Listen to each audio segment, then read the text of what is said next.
Where's your wife? That's how my brother opened the call. I glanced at the wall clock. 8:42 p.m. She's on a business trip, I said. New York, until Sunday. Silence. Then came his voice, flat, careful. She's at my hotel, Adam, in Hawaii, room 509. She's not alone. I didn't breathe. He added, she's using your ATM card. It took me a full minute to speak. I wasn't shocked, not really, just quiet. Keep an eye on them, I said, and don't let her know you called. We met at a summer barbecue 11 years ago. She wore red, laughed too loud, kissed me before we exchanged names. I thought I found fire. We got married 6 months later.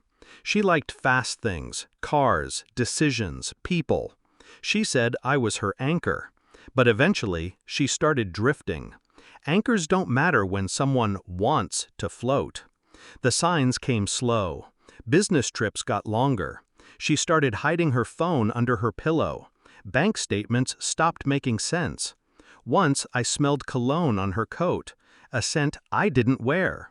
I didn't say anything. I watched. I listened. And now I knew.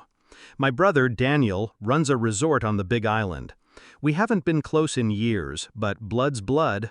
He texted me the name of the guest she checked in with, Jason Klein. I checked her calendar. She had an investor meeting listed, of course. I didn't rage. I didn't cry. I opened my laptop. First, I froze the joint accounts. Left enough for food and cab fare, just enough to sting. Next, I called Daniel. I need her distracted. Can you upgrade her room? To the presidential suite? Exactly. Give her champagne. Tell her it's on the house. He caught on. You're going to trap her? I smiled. No, I'm going to expose her. I booked a last-minute flight, landed in Kona just after sunrise, rented a car, drove straight to the resort. Room 509 overlooked the ocean. I didn't knock. I had Daniel unlock the suite's private surveillance system, hidden cameras, audio, everything streamed to my phone. She was wearing a silk robe I bought her for our anniversary. Jason was shirtless, drinking from a bottle of wine I paid for. She laughed, head thrown back, carefree, like I never existed. She said something about finally being free. I watched from the hotel's bar, quiet, cold. Then I made my move. I had a small packet with me, printed copies of bank statements, photos, hotel records, a copy of the prenup she forgot she signed, infidelity clause highlighted. I slipped it into an envelope, handed it to Daniel. Have the concierge deliver this to her at breakfast. He raised an eyebrow. You sure you don't want to confront her in person? No, I said. She'll bury herself just fine. The fallout began fast. 8:17 a.m. She opened the envelope. 8:20 a.m. Jason started yelling. 8:25 a.m. He left the room, slamming doors. And at 8:32 a.m., my phone rang. I didn't answer. She called again. And again. 54 missed calls. Texts flooded in. I can explain. Please pick up. It's not what it looks like. Then came the rage. How dare you freeze my accounts? I'm stranded.